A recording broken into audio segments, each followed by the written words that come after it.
The crystal chandeliers in my Aunt Vivian's San Francisco penthouse scattered light like fractured jewels, turning the grand living room into a glittering maze of ambition and legacy. I'm Selena Monroe, 34, and tonight, in a sleek navy sheath dress, I felt like a quiet breath amid the roaring storm of the Delacroix family's annual gala. The room hummed with clipped laughter, the clink of expensive glasses, and the sharp scent of expensive cologne. An intoxicating blend of wealth I was never supposed to claim. My relatives, the Delacroixes, moved through the crowd like seasoned performers, each craving the spotlight in this high-stakes drama. I stayed close to the bar, my glass of sparkling water cold in my hand, observing their polished facades. Aunt Marguerite's voice cut through the string quartet's melody. "Selena, darling, you still fetching lattes at, what was it? Lumina Tech? Such a waste for someone with your talents." Her smile was sweet, but her eyes were sharp knives. "Executive assistant, dear. Still at Lumina."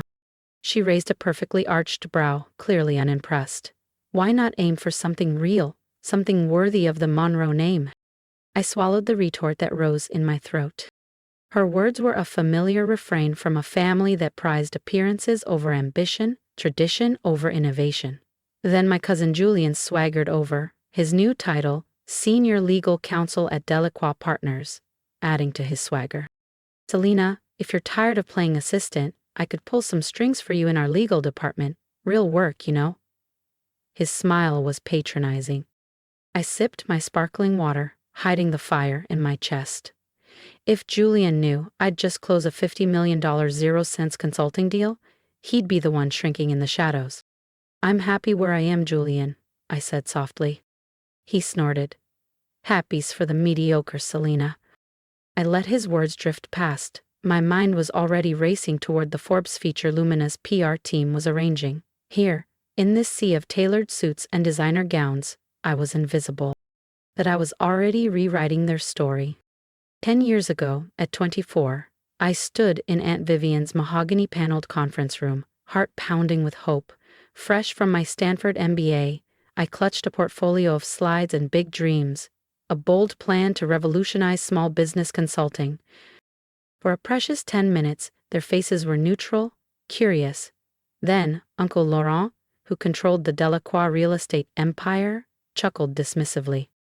By the 20th minute, Vivian's voice boomed. "Selena, you're clever, but this is fantasy, consulting. Stick to something practical, like a nice marriage." Laughter erupted around the room, each guffaw slicing through me. My cheeks burned, but I lifted my chin as I left, their dismissal echoing like a storm. That night, under the foggy San Francisco sky, I vowed I would prove them wrong.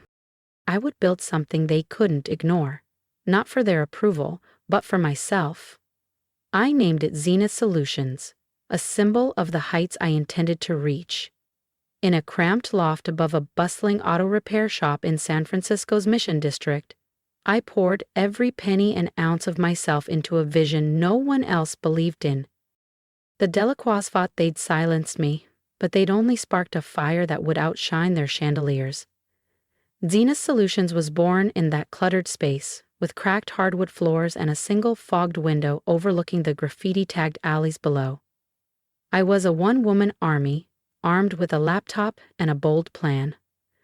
Radical restructuring for small businesses that big firms ignored.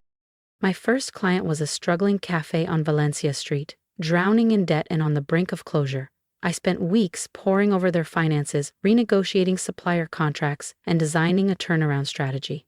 When their revenue rose 25% in just 3 months, whispers about Zenith started circulating. I was 25 and already felt the pulse of something larger. To protect my work, I remained anonymous, posing as a project coordinator while letting others take credit publicly. Behind the scenes, every decision was mine. Zenith expanded quietly, branches in Portland, Austin, and Denver, but to the Delacroixes, I was still Selena the assistant, invisible at family gatherings and dismissed in boardrooms. Each success averted bankruptcy for Emerald Tech in Seattle, revitalizing a boutique winery in Napa, felt like a quiet rebellion. Late at night, I'd walk past my office, the blue glow from my laptop spilling onto the darkened street. I'd catch my reflection in the glass. Not the girl they mocked, but a woman carving her own destiny. My pride wasn't in fame, but in the lives I touched, one business at a time. When I discovered Delacroix Enterprises, led by Uncle Laurent, was preying on vulnerable small businesses, my mission sharpened. They didn't rebuild, they tore down legacies to flip for profit. I refused to stand by. I assembled a team to track their targets: a tech startup in Portland, an organic skincare line in Santa Fe, Halverson Manufacturing in Missouri. Before Laurent's team could swoop in, I'd contact these firms offering a lifeline. Let Zenith review your books before you sign. Half agreed to meet, and most chose us. Our 90-day plans rebuilt cash flow, renegotiated contracts, and restored hope. Each business we saved, like Halverson, a family-owned agricultural equipment firm, was a blow to Delacroix Enterprises. Sitting in my office, San Francisco's skyline sparkling behind me, I felt a surge of purpose. This wasn't revenge. It was justice. I was giving these businesses what the Delacroixes never gave me: a chance. My team, sworn to secrecy, didn't know I was the founder. To them, I was Selena, the steady coordinator keeping the gears turning. But every move, every strategy, was mine. The air in Zenith's San Francisco boardroom was electric as I prepared for the Halverson Dynamics meeting. At 34, I was done hiding. Dressed in a tailored indigo suit, I felt the weight of 10 years of silent victories. Kaylin, my assistant, laid out the files. Merger terms, share percentages, acquisition plans. The morning sun had just crept over the city when the Delacroix Enterprises delegation arrived: Aunt Vivian, Cousin Julian, and their sharp-eyed legal counsel, Leora. They didn't recognize the woman seated at the head of the long mahogany table. To them, I was still Selena, the quiet niece lost in some forgettable assistant role. But today, I was far from invisible.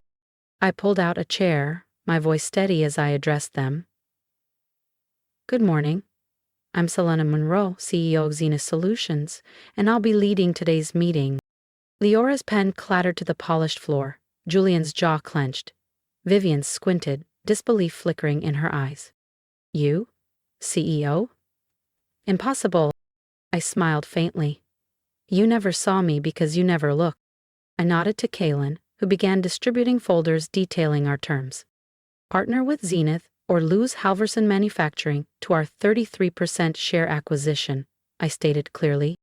I listed past deals we'd thwarted: Portland Organics, Solis Textiles, and Redwood Robotics, all saved by Zenith. The room fell silent. Their shock mirrored years of my own invisibility. I wasn't here to gloat, I was here to change the game. The boardroom, with its towering windows overlooking the bay, felt like a battlefield. Vivian's face was carved from stone, but her eyes betrayed unease. Julian rifled through the documents, muttering about legality and leverage. Leora whispered, "She's been there all along." I leaned forward, voice calm but unyielding. "You may sign this merger agreement and preserve some gain, or I will acquire Halverson shares on the open market. Zenith will control the company within 10 days. Vivian stood abruptly, slamming the door as she stormed out. Kaylin leaned over. "Pause the meeting?" I shook my head. Let them feel the shift. 15 minutes later, Vivian returned. Her defiance had softened. Without a word, she signed the agreement, the scratch of her pen a quiet surrender. I nodded respectfully and rose. As I walked out, the San Francisco skyline glittered beyond the glass corridor. The March wind bit at my tailored coat, but inside, I felt nothing but clarity. Halverson's merger sent Zenith's stock soaring 19%, while Delacroix Enterprises plummeted. For the first time, my name was on every major news outlet. Selena Monroe, the enigma behind Zenith Solutions. I didn't savor their defeat. I savored the moment the world finally saw me. 3 weeks later, I received a nomination for a board seat at Delacroix Enterprises, a historic first for a woman backed by Zenith's 32% stake.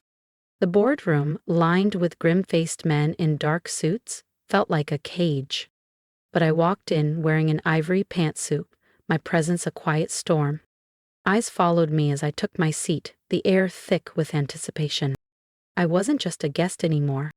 I was here to lead. If Selena's rise from overlooked niece to powerful CEO has you rooting for her, don't miss what comes next. Subscribe now and join us as her story unfolds, revealing the battles and triumphs that shape her legacy. Julian was absent, sidelined by ongoing legal battles.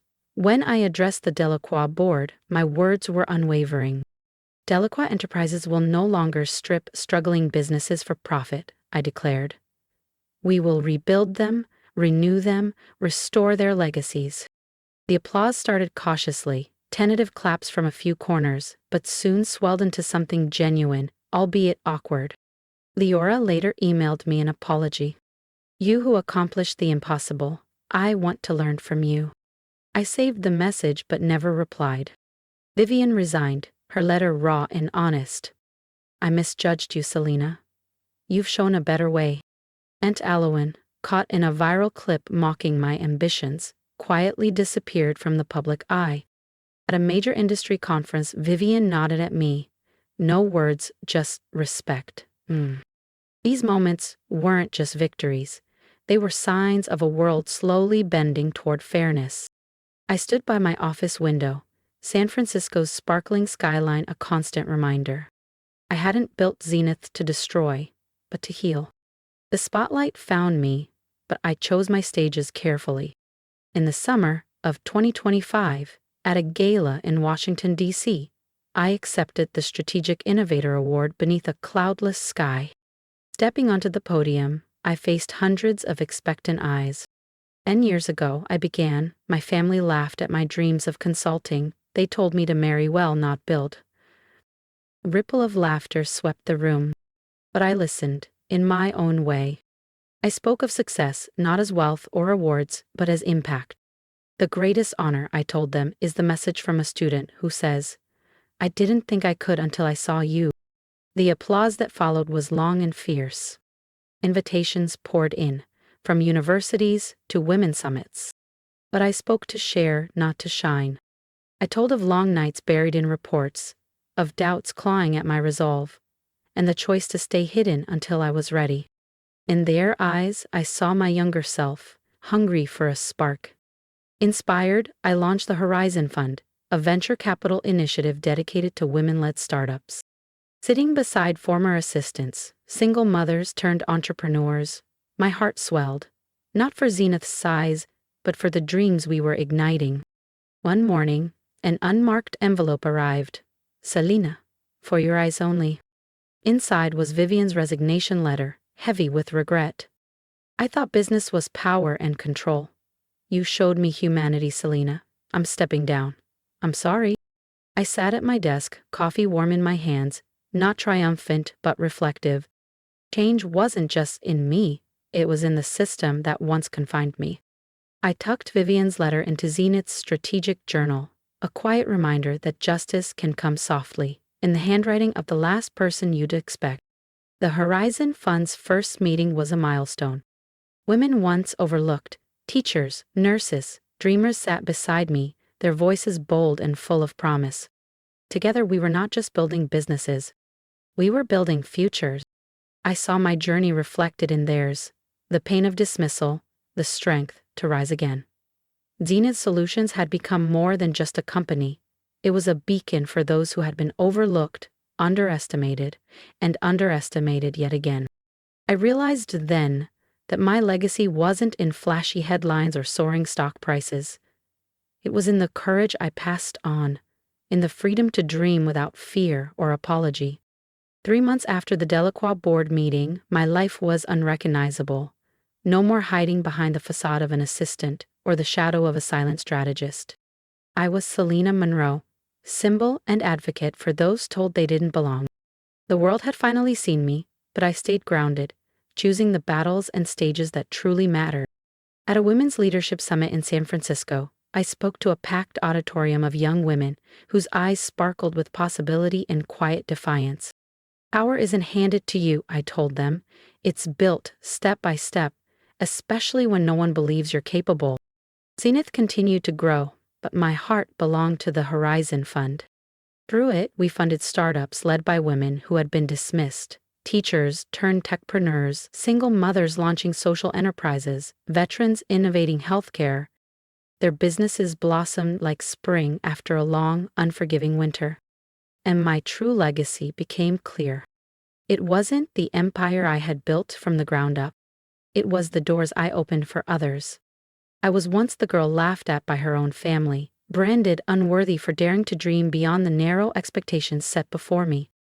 Now, I stood tall, not to prove them wrong, but to show others they could rise. To those still in the shadows, I am a reminder. Your dreams are valid. Your path is your own. Thank you for joining me on this journey, from whispered hopes in a cramped loft to standing before the world's brightest stages. If Selena's story has moved you, inspired you, or reminded you of your own strength, please share your thoughts below. Tell me your story. Tell me what courage means to you. And if you want more stories of resilience, triumph, and breaking the mold, subscribe and be part of this community. Together, let's inspire each other to dream big and build boldly. Because sometimes the most powerful legacy isn't the fortune you leave behind. It's the hope you ignite. Thank you for following my journey, from the quiet corners where I first dreamed to the boardrooms where I now stand. If my story has touched you, if it sparked something inside you, I want to hear from you. Please take a moment to share your thoughts and encouragement in the comments below. Your words mean more than you know, not just to me, but to everyone watching who might be fighting their own quiet battles. Every comment is a reminder that none of us are alone in our struggles, that resilience is a collective strength. Whether you relate to the pain of being underestimated, the courage it takes to break away from what others expect of you, or the fire that drives you to build something new, your story matters. Share it. Let's create a space where our experiences uplift and inspire each other. I want you to know something important. Success isn't a straight line. It's messy, uncertain, and often lonely. But it's also powerful when you own your path, no matter how unconventional it seems. If I've learned anything, it's that the barriers others set for you are not limits. They're challenges to be overcome. When my family doubted me, I could have given up. Instead, I chose to build, not for their approval, but for my own purpose.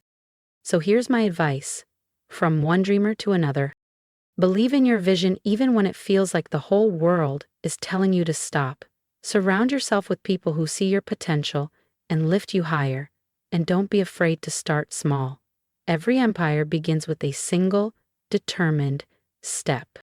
Remember, your worth isn't tied to what others think you should be.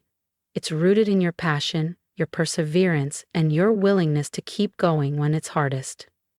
If my story has inspired you to dream bigger, to take that leap, or to simply stand taller in your own life, then please subscribe and join this journey. Together, we can share more stories of resilience and triumph, reminding each other that no matter where we start, we all have the power to build something extraordinary. Let's keep lifting each other up, sharing our victories and setbacks alike, because when we support one another, we don't just survive, we thrive. Thank you for being part of this community. I can't wait to hear your story.